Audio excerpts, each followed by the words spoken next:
Drive talking, ain't telling no lies. Smash back with you here, just doing drive talking. Just talking while we drive. I can talk to your friends while you drive to ask what's going on here. All part of digging the smash.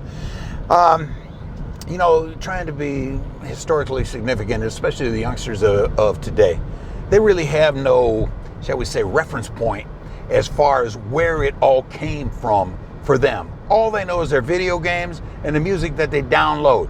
Back in my day, downloading was taking a 45 off and putting a 45 on, because you took it off, you upload it, and you put it down, you download it. Then you put the needle on it. But every once in a while, because it was vinyl, maybe had a wrong groove, just a wrong groove problem, you would do something that you won't see any of these kids doing. This is the way also that we were able to save money, because we always needed that nickel.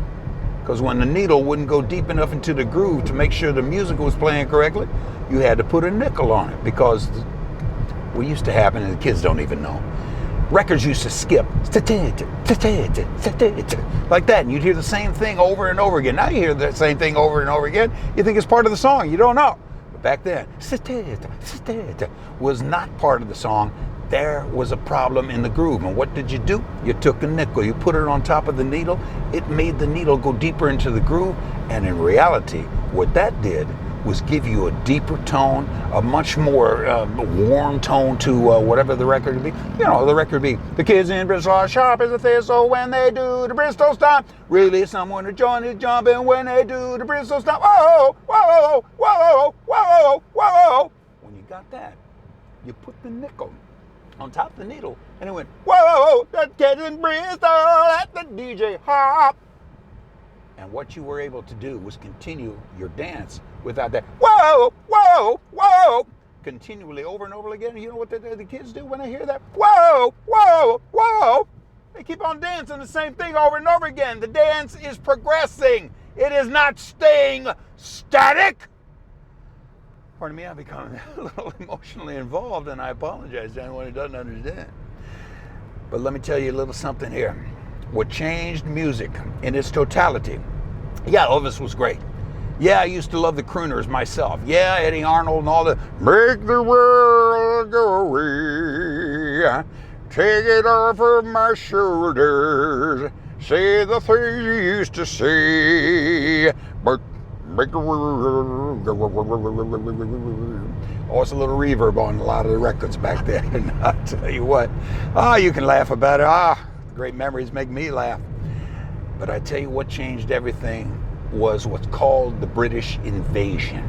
Now, in my early days, being at the high school I was at, which was a predominantly black high school, we were fortunate enough to understand the music of a different culture, and that was soul music. And the beauty of soul music, it had such a basic 4/4 rhythmic pattern that you were able to dance on a constant basis. So good was that 4/4 that no one, I repeat, no one could stand still. And the beauty of that was, it was the precursor, was that soul music to the British invasion. Could you talk to any of them bands, Beatles, Rolling Stones, Animals, any of them, they all grew up on soul music, all grew up on blues music, the black experience, if you want to call it that, if you don't call it something else, but that's what it's called in the annals of rock and roll music. Now, I'm here to stoplight, I can say, the Beatles changed everything for Ice or Smashington. Beatles, I see them on Ed Sullivan, 1964, February, maybe something like that. Hey, pardon me for lack of chronologistic knowledge, but nevertheless, it's somewhere around there. So I'm watching the Beatles. I guess you're allowed to take right turn on light. Thank you. So I'm watching the Beatles on Ed Sullivan, and daggone, look at these girls screaming for him and everything. The only girls ever screamed for me was my sister. She used to scream at me. My mom would scream at me to do things. But these girls didn't want the Beatles to do things. They were screaming because they were the Beatles. I wanted to be either John, Paul, George, or Mandingo, whatever the other guy's name was. Nevertheless, I took the next day, went to school, 1964, went to school, and I used to have this tough, wiry, curly, kinky type hair.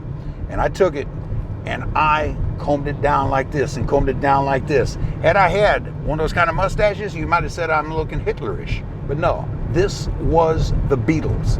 And I combed it down like this. And let me tell you what, When I comb my hair like that, it gave me a set of bangs, because the Beatles had bangs.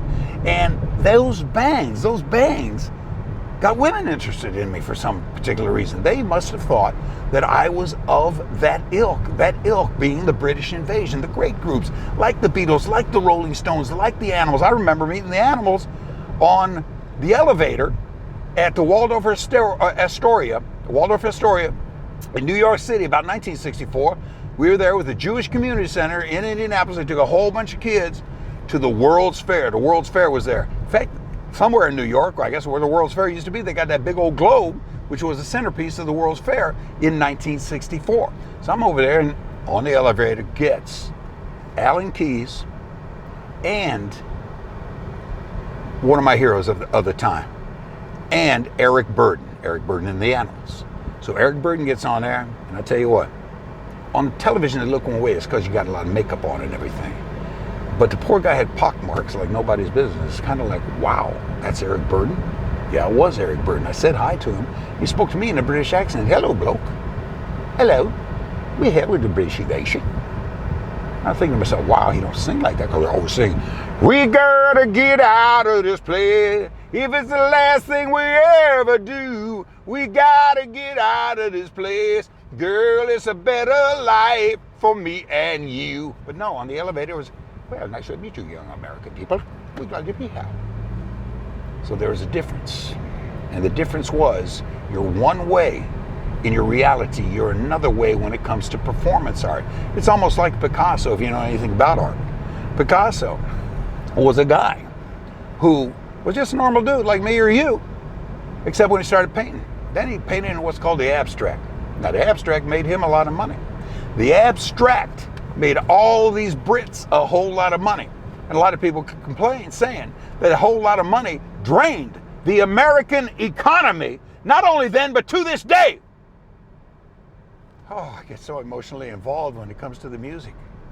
And then, let's not forget, as far as the British invasion is concerned, there's a lot of lessons to be learned. For example, Lulu, great singer. She was Adele before Adele was cool. Before Adele was born. She sang, to serve with love. And the song played while Sidney Poitier was like a teacher in some school, I don't know, Blackboard Jungle or one of those movies, whatever the case may be. Nevertheless, To Serve with Love taught youngsters back then what's called manners, what's called respect. Why? If you're going to give love, at least call the man sir. That was the era. Nowadays, hey, at least call him. That's what's appreciated. Nevertheless, To Serve with Love was a statement saying, yes, I respect you. Yes, you are my sir. And yes, let us love. And when I say let us love, I'm not talking about the act. What I'm talking about is the reality, and that is the fondness for someone in such a way that you can never forget them.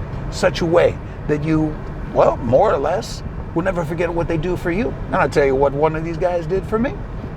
Jerry and the Pacemakers. Ferry across the Mersey, for this land's the land I love, and here I'll stay. This land's the land I love, and here I'll stay. And with that message, you know what I learned? America, love it or leave it, you monkey rumpus. With that in mind, I leave you with that brief look at what the British invasion was. I leave you with that brief look of what the British invasion can be, because it lives to this particular point in time as far as the day is concerned. Oh, I'm not talking about George Michael. That's not part of the British invasion. That's a different kind of invasion. But nevertheless, just turn you on to the good stuff, because you have been digging the smash.